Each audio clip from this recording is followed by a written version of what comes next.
Olá, caros colegas implantodontistas. Sejam bem-vindos a mais um episódio de Flapless Now, onde nós vemos conceitos, teoria, poréns e casos clínicos, como nós vamos ver hoje, de situações de implantes e de regenerações também de enxertos ósseos flapless, em que inclusive nós conseguimos evitar inclusive a necessidade de enxertos de conjuntivo, ainda assim, mesmo sem ter feito nenhuma incisão, alcançaram o mesmo resultado que um trabalho com enxerto de conjuntivo com perfeição de ganho ósseo, de perfil de emergência de implantes, ou seja, um resultado excelente, imediato, um resultado excelente a longo prazo também.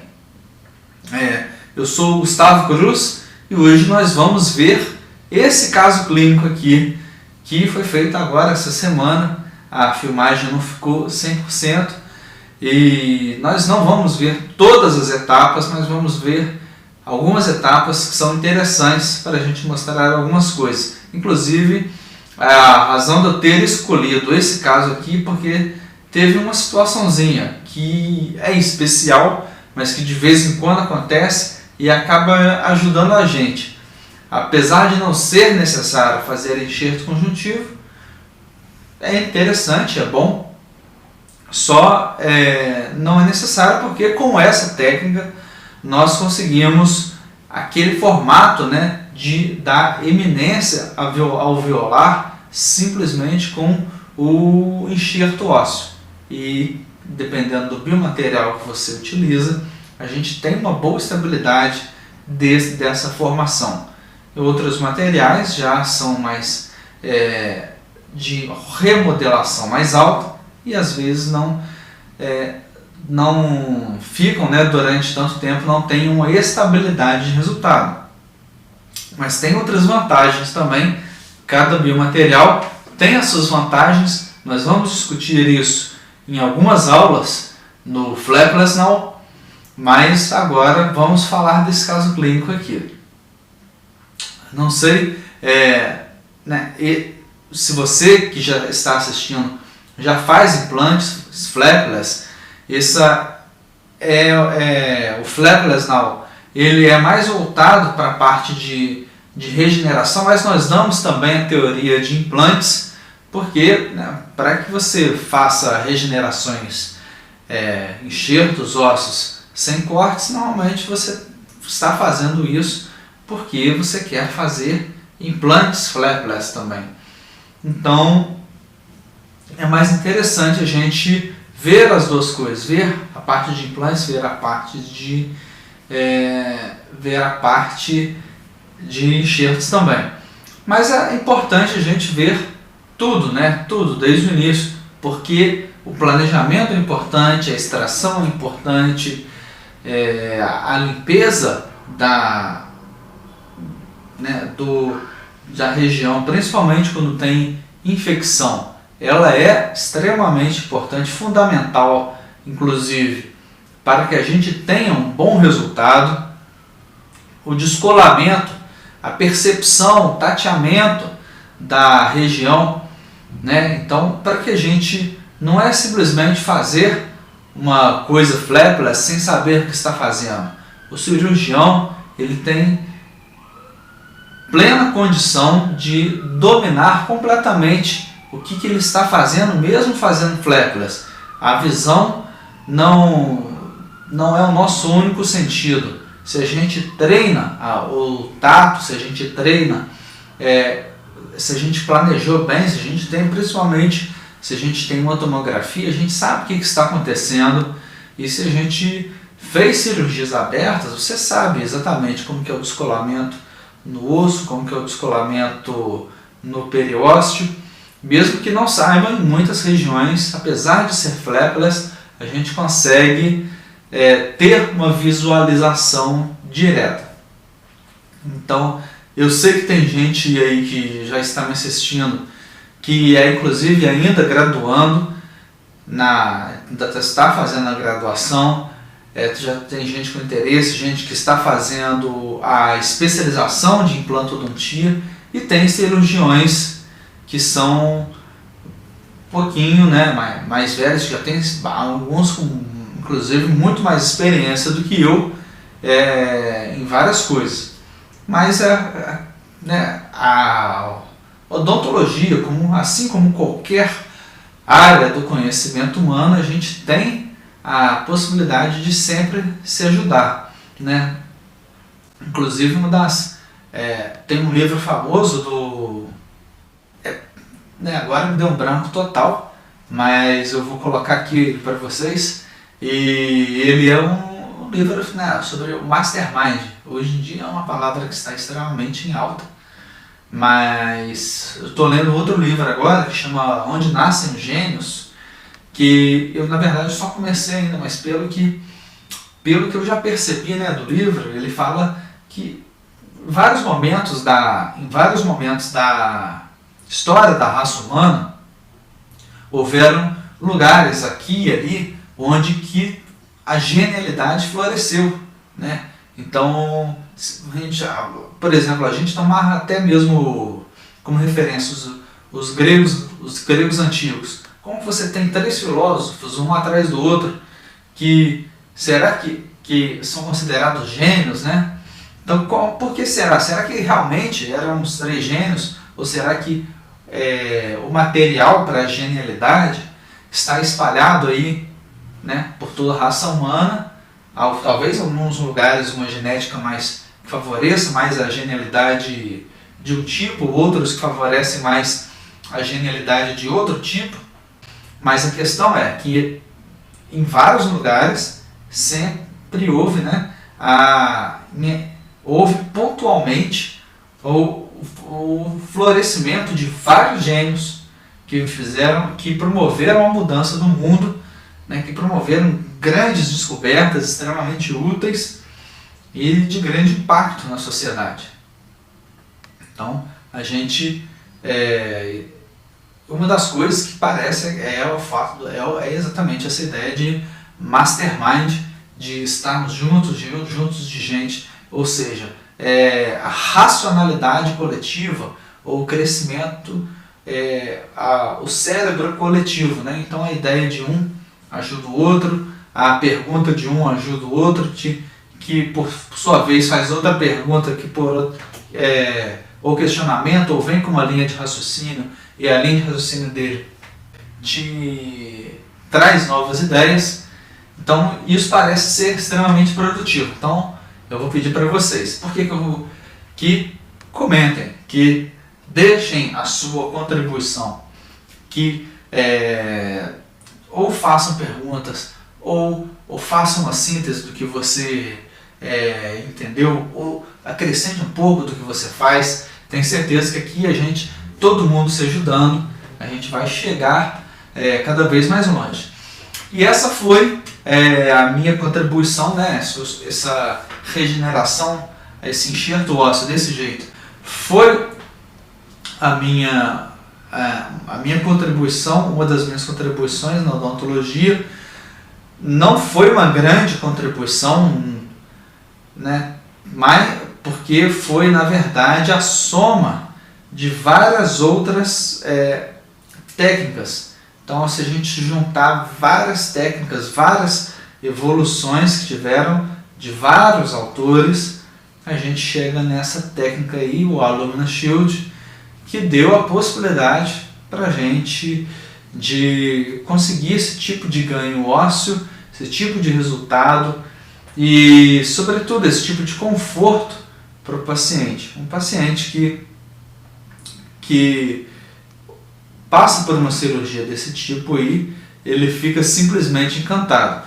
Inclusive, essa paciente aí, essa cirurgia eu fiz ontem, e essa paciente é a paciente que mais sente dor que eu já vi na minha vida. Eu nunca vi ninguém que passou na minha mão até hoje realmente sentir dor igual ela. Lógico que a gente tem gente que esperneia, gente que reclama, e lógico, né, todo mundo testa o paciente. né? Às vezes bota a carpulha ali dentro da boca sem encostar em nada, ou encosta o dedo, pergunta se está doendo, se está sentindo. E às vezes a pessoa fala que tá, a gente sabe quando é chilique e quando não é. Teve um paciente uma vez, inclusive, que ele estava, né, com o campo fenestrado, estava com a boca aberta já, com mordedor, afastador. E aí eu tive que arrumar alguma coisa na mesa cirúrgica. Então eu deixei o paciente aqui, virei de lado e estou mexendo ali na mesa cirúrgica.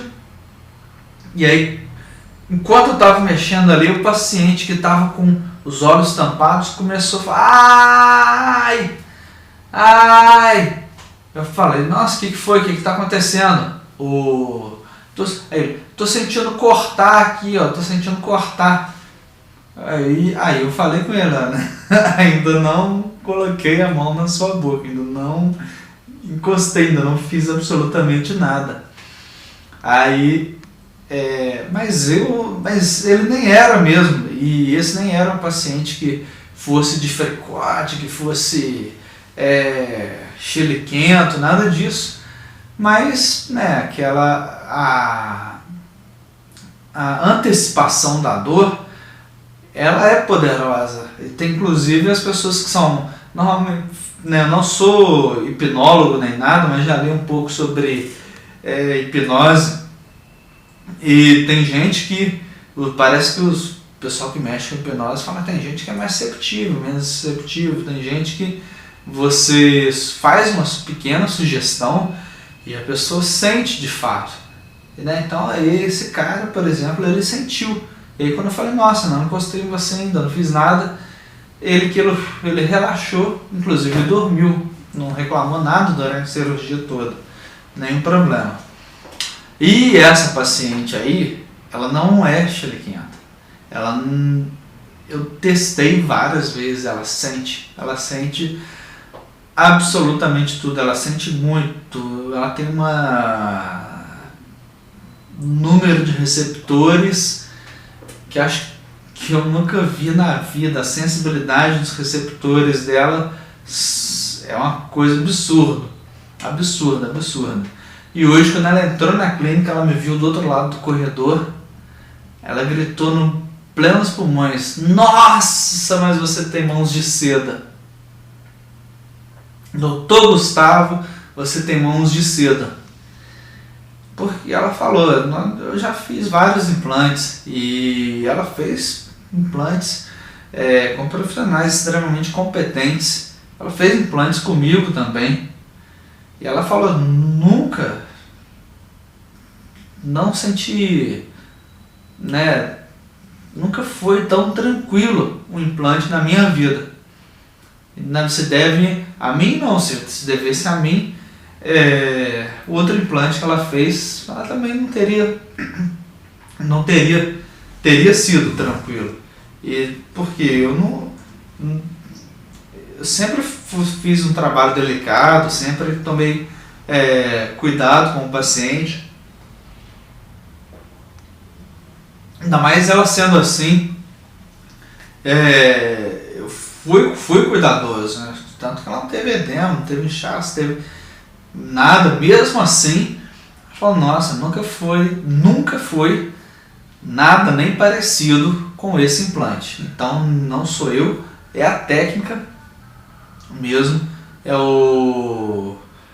e mesmo estando com uma perda óssea, vocês vão ver aí agora, ela não sentiu absolutamente nada. Bom, sem mais delongas, né? Já falei pra caramba, já fui aqui, fui ali. Contar um pouco de história também, né? Que é bom pra gente distrair a cabeça também, antes de entrar no assunto mais sério. Agora que a gente vai precisar de mais concentração para ver a cirurgia, eu vou acompanhar com vocês. Vamos lá. A gravação, né, não ficou 100%, mas vai dar para ver bastante coisa. Vamos lá. Bom, vou tirar o som aqui, porque eu estou conversando, tem o som da cirurgia mesmo. Era para ter colocado uma musiquinha, Vou colocar inclusive aqui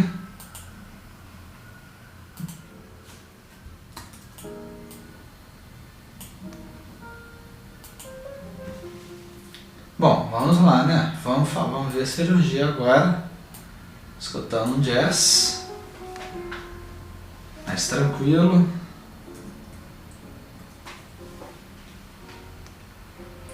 Então, né, a primeira coisa que a gente faz é falar, bom, a primeira coisa que chama a atenção aqui, o que é? Pô, falou que é sem incisão, tá usando um bisturi. Por que eu estou usando um bisturi? Pera aí, isso aqui é importante. Então, olha só, a gente já começou num ponto importante aqui, né?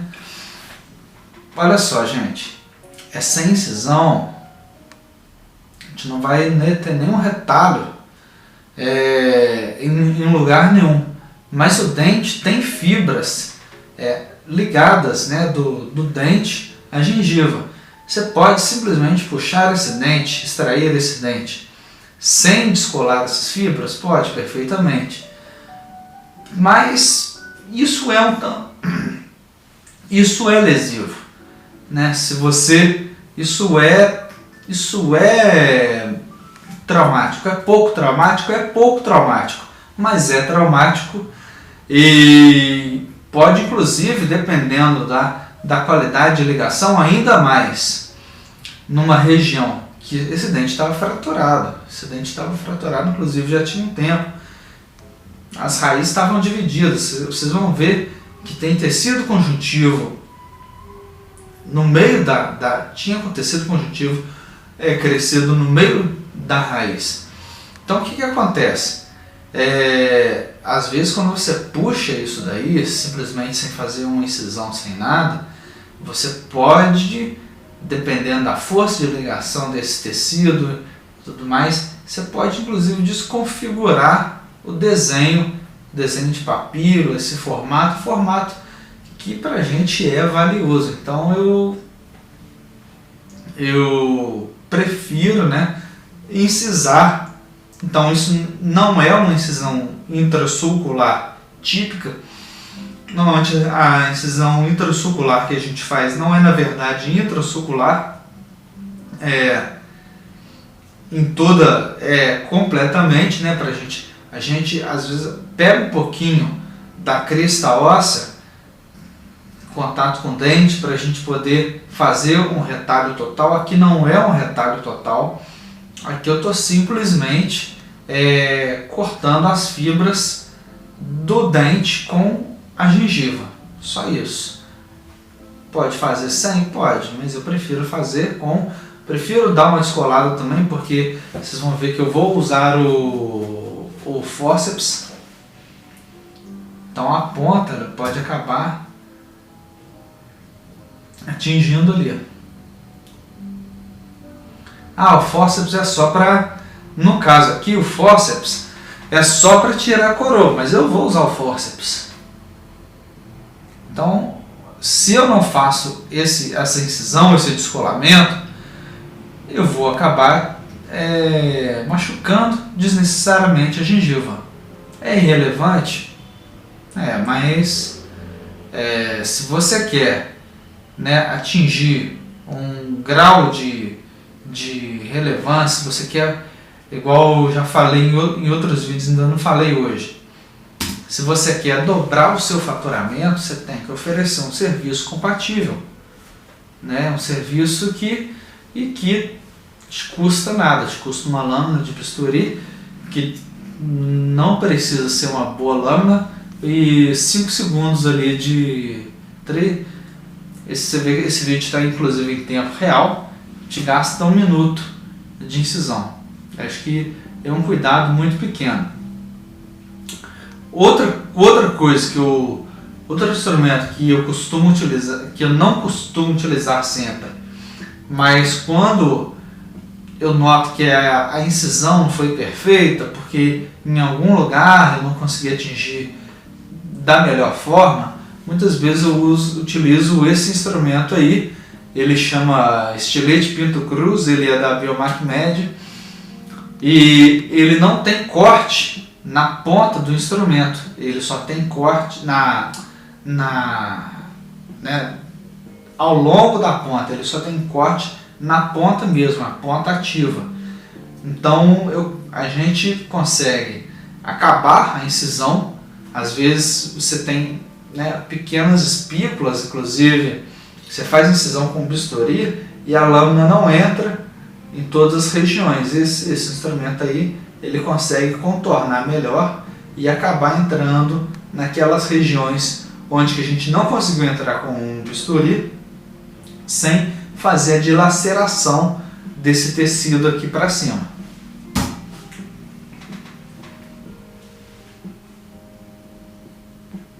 Então é só passar ele como né, essa propriedade dele, realmente a gente nem precisa ter muita preocupação, é só passar ali, porque ele não vai machucar o tecido sadio, ele só vai incisar na ponta dele mesmo.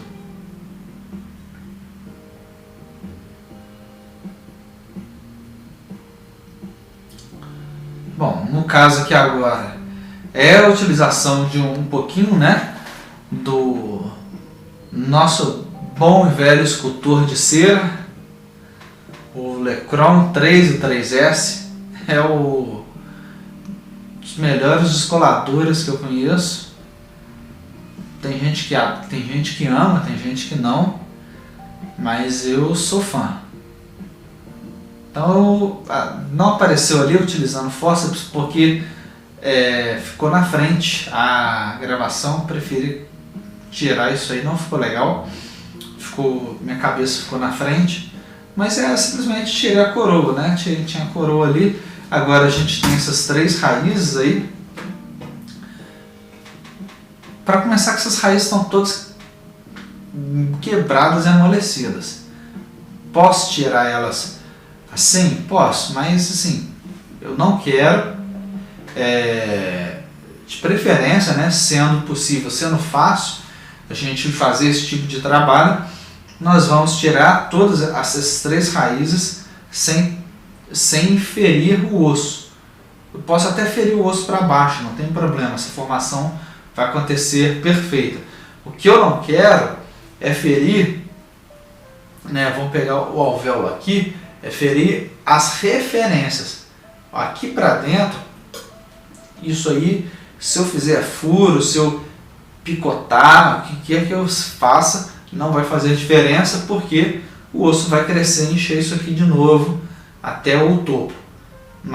Ou seja, até o topo. Então o topo, de preferência, é bom que esteja intacto na circunferência. No meio, ou seja, no septo, já não faz muita diferença.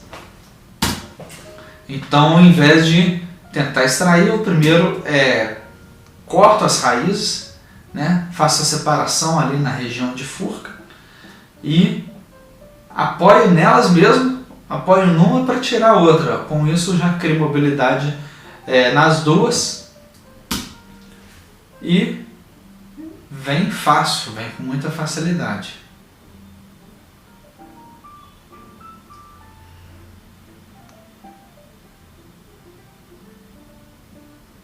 Aqui tá um pouquinho difícil, parece estar um pouquinho difícil, porque eu tô fazendo sem apoio, não sei se vocês viram, eu não estou fazendo o apoio da alavanca como, né, natural que eu fizesse.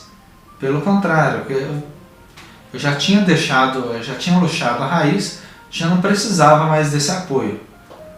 Agora eu fiz um pouquinho de apoio no dente mesmo, como isso também já está luxado. É relevante, é só para dar, não precisa de força, é só mesmo para dar a direção, não preciso apoiar na cresta óssea, isso e tão pouco isso gera, com essa força, gera dano no dente.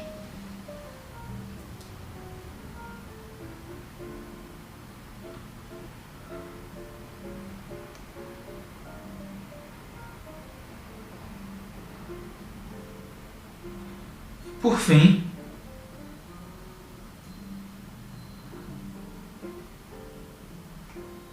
tentei fazer a mesma coisa, né? Sem utilizar nenhum apoio, extrair a raiz palatina ou fazendo apoio nos dentes, lógico que sem risco de, com mínima força, sem risco de lesar a cerâmica dos dentes adjacentes. Então, simplesmente fazer um movimentozinho de giro com fórceps, pronto, consegui tirar essa raiz. E a gente tem o alvéolo aqui, né? E vocês veem que aqui na região da raiz distovestibular, a gente não está vendo, né, o buraco da raiz vazio. Por quê? Porque está cheio de tecido conjuntivo. Esse tecido aqui, esse tecido que ele é reacional à inflamação, à infecção, é geralmente um tecido extremamente vascular, extremamente rico. E no caso aqui, a melhor parte, ele está preso na vestibular já. Então não vou tirar ele daí porque ele pode ser bastante útil para mim. Eu já utilizava, né? Eu já tinha percebido isso há muitos anos e eu comecei a utilizar esse tecido, inclusive livre, no lugar de enxertos de conjuntivo. Sempre tive um resultado muito bom. Aí depois que eu já estava utilizando, eu estava lendo o livro do Joly, do Carvalho e do Silva, Reconstrução Tecidual Estética, e eu vi lá no livro, tem um pedacinho pequenininho falando disso, mas tem também, eles utilizam também, e o resultado é muito bom. Então eu estou, ao invés de cortar esse tecido aí, eu tirei um pedacinho dele, eu deixei ele pediculado, deixei ele preso no vestibular. No caso aí eu cortei a papila mesmo. A gente vai conseguir uma boa formação óssea aí na distal, pode ter certeza. Então vou recuperar esse osso, melhor ainda, no dente adjacente tem uma perda óssea na mesial dele, dá para ver a raiz, olha, até lá embaixo. Eu tenho certeza, né, pela experiência de outros casos, que vai formar osso nessa raiz aí. Vai formar bastante osso nessa raiz. E ainda por cima, olha só, isso aqui é fenomenal. O tecido que estava doente, que eu ia jogar ele fora, o tradicionalmente jogava fora, ele vem agora aqui para minha vestibular. E agora ele vai fazer volume na vestibular. Então ele virou um tecido a mais para aumentar a espessura aqui, ter um enxertozinho. É pouca coisa, mas eu tô com ele de graça aqui. Eu já tenho um resultado excelente sem ele, e tirando ele ficou melhor, vai ficar melhor ainda. Tanto para o dente, que vai ganhar uma formação óssea aqui nessa região, quanto para a mucosa, que vai ganhar um aumento de espessura. É pouco, mas tá de graça, só tem vantagem. E esse jazz, nossa, tá parado pra caramba, hein? Vocês não estão querendo dormir não, né? Devia ter colocado uma música mais animada, né? Então olha só, aqui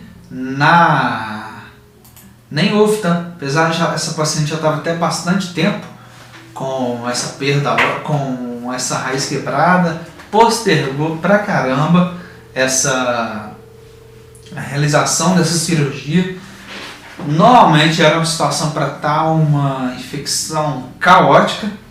No entanto, por incrível que pareça, ela só perdeu osso na raiz distovestibular e na distal também.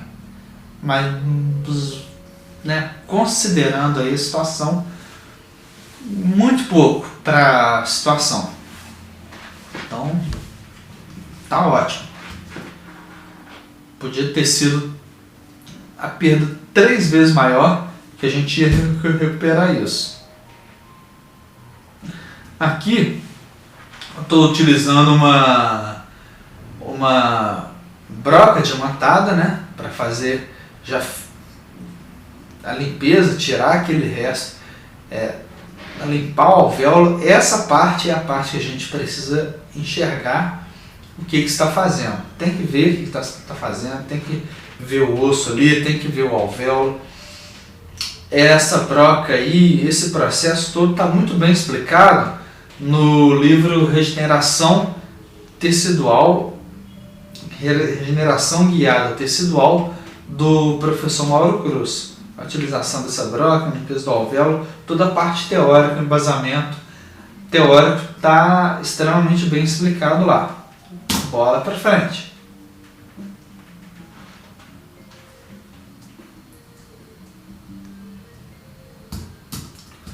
Olha só, normalmente utilizo a broca diamantada, mas se a região não tem muito risco não tem muito problema se eu comer um pouquinho de osso para dentro, se de romper uma parede ou alguma coisa assim, muitas vezes eu utilizo a broca carbide mesmo, mas ela é perigosa. Tem que ter um certo cuidado com a broca carbide, mas ela limpa também muito melhor do que a diamantada. Mas até que assim, nessa situação aí, né, que eu estou mostrando para você, até que já estava bem limpo, assim, não estava tão grave assim a infecção, de forma que eu acabei fazendo a maior parte mesmo com descolador e ali na raiz, dando uma raspadinha na raiz, ver como é que tá, até onde que tem tecido, se tem aquele tecido, se está agarrado lá embaixo. E se tiver, né, tem que tirar. Na hora que a gente preencher isso daqui com sangue e biomaterial, esse alvéolo com sangue e biomaterial, esse sangue que tiver aqui, ele é base para a formação de qualquer um dos dois tecidos. E a gente sabe, né, esse aqui é um tecido que cresce muito mais rápido do que o tecido ósseo, então tem que tirar ele todinho.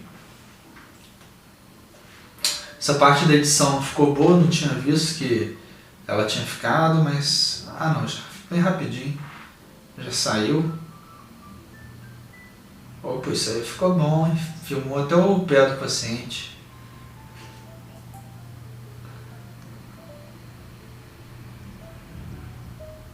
O que está acontecendo aqui? Vou explicar o que está acontecendo aqui. Nada. Nós estamos aqui só olhando o paciente. Bom, se a gente já está aqui nessa hora de perfuração, é porque eu já curetei o alvéolo todo. Então você vai utilizar a cureta que você mais gosta, que tamanho mais compatível. Eu utilizo mais frequentemente a serrilhada, né? Cureta de Lucas serrilhada da Maximus. Mas tem outras também. E muito broca, né? Utilizo bastante broca. Então aí já fazendo a perfuração para o implante. Esse implante aqui que eu utilizei nela aqui é um implante especial, porque eu estou utilizando, no caso aqui, o próprio implante para já fazer levantamento de seio. Então, no caso, não é um implante rosqueado, que geralmente é uma excelente opção, né, para esse tipo de situação. É bem fácil, bem rápido de preparar, mas aqui eu achei legal, pela posição que ia ficar também, aumentar ali, levantar um pouquinho. Então o próprio implante, ele pode levantar o seio igual a gente faz na técnica de Summers, e fica lá excelente, ele não fica dentro do seio. Esse implante é batido. não precisa bater com força. Nessa paciente, nem dá para bater com força. Mas simplesmente, né, a gente prepara, checa ele, se tiver um preparo legal, é só dar o travamento. No caso aqui, inclusive, o travamento ficou tão bom que eu vou colocar a carga imediata aqui. Uma provisionalização imediata com um pouquinho de infraoclusão, mas bem pouco. 0,5 aí de com meio milímetro de infraoclusão. Ou seja, o alimento até vem, mas a mordida não. A oclusão, né, movimentos laterais, tudo isso aí é bom tirar.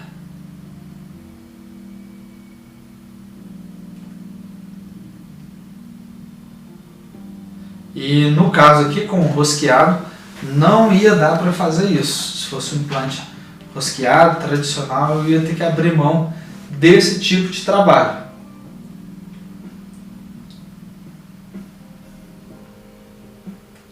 Ih, mas tá demorando demais essa parte. Vamos embora. Desculpa a demora, gente. Eu não vi que edição tinha demorado tanto, mas lá o implante já está instalado. Aqui eu estou medindo com a sonda aqui, vendo até onde que vai essa perda óssea. Então a gente tinha perda óssea aí de mais ou menos 9 milímetros para baixo do nível gengival, que nem é muito.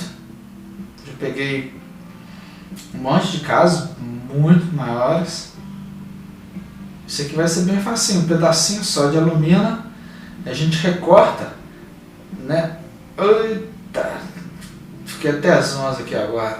Nossa senhora, ô tristeza. Esse recorte de alumina, no formato dessa perda óssea aqui, não está aqui para vocês, mas eu fiz uma dobra aqui. Vocês vão ver que vai ter um aumento aqui de volume nessa vestibular. Então, vou inserindo aqui a alumina entre o osso e gengiva.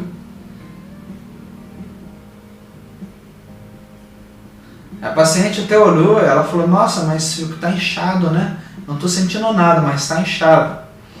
Não está inchado, aqui eu vou fazer um aumento de volume de uma formação óssea.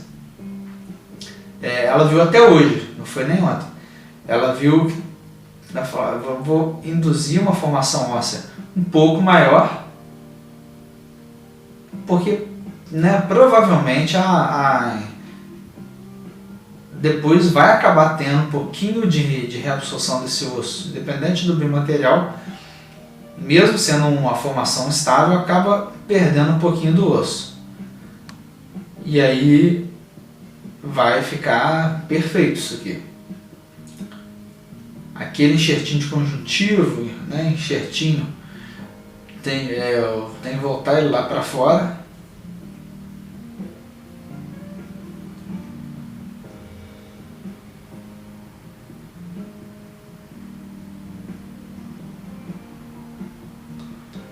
Então agora já posso, coloquei aqui o pilar, já posso encher esse alvéolo aqui com biomaterial.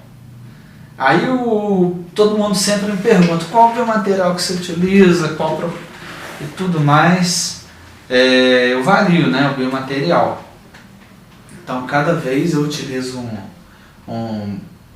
depende do objetivo, mas sempre um biomaterial de preferência com bastante sangue. Isso aqui não foi centrífuga não, esse sangue aqui simplesmente foi misturado com biomaterial e ele fica, se a gente deixa o sangue coagular, ele fica desse jeito aí, com essa consistência. Aí, né, depende do objetivo, tem biomateriais de reabsorção mais rápida, outras de biomateriais de reabsorção lenta. Às vezes eu misturo 2 biomateriais, dependendo do objetivo. Isso é uma discussão muito longa, que se a gente não for sentar só para discutir isso, Eu não gosto de entrar nessa questão não.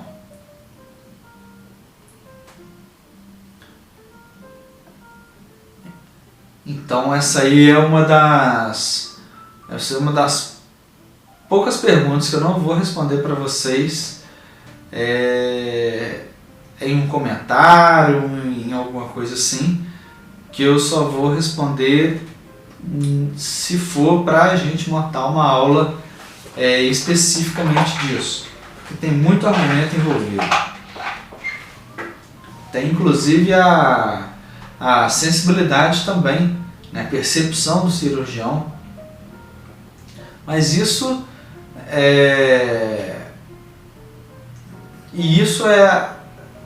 é um refinamento que faz até pouca diferença, porque com todos os biomateriais trabalhando desse jeito aqui, você pode utilizar qualquer um, você pode utilizar osso autógeno, bovino, hidroxapatita, beta-tricálcio, qualquer material que utilizar aqui a gente consegue um bom resultado. Então não tem que ficar preocupando com isso. Tem outras coisas aqui que fazem muito mais diferença.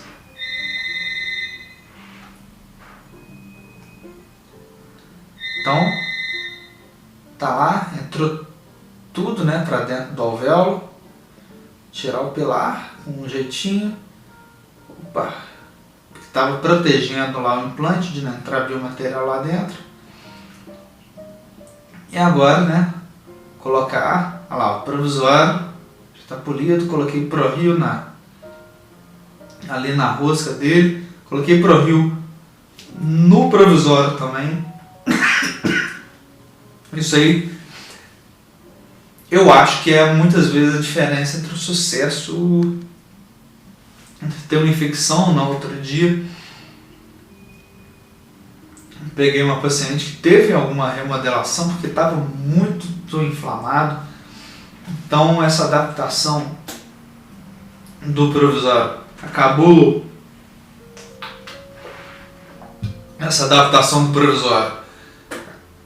se adaptando, entrou alimento lá dentro depois de uns dias e estava sadio. Alimento ali e ainda está sadio, eu só posso atribuir isso daí ao ProRio. Se não fosse, eu tenho certeza que estaria aí um cheiro absolutamente horrível, uma infecção, ia ter perdido o osso. Então eu sou bem generoso com o ProRio, não só na rosca, mas no provisório, na parte de baixo do provisório todinha, né? Aquela parte toda que está em contato com a gengiva, com o enxerto, que está fazendo selamento, coloco bastante ProRio ali. Então é isso, né? O provisório já parafusado no implante, fechar ProRio também no algodão ou no Teflon. Não faz diferença você usar ProRio, né? O pessoal tem preconceito, falar tem que ser Teflon porque o algodão ele é orgânico. O algodão é orgânico, mas ele pode ser isolado, ele pode ser completamente isolado com o ProRio, porque o ProRio é hidrófobo, né? Ele tem lipofobia e hidrofobia também, então não tem, a gente consegue isolar e não ter a decomposição desse algodão. Então você pode utilizar o que for mais fácil para você. Você pode abrir isso daí depois de muito tempo, tá com cheiro legal, tá com gosto legal, tá sem, e tá tudo legal, beleza? Espero que isso já tenha dado uma clareada aí legal para vocês.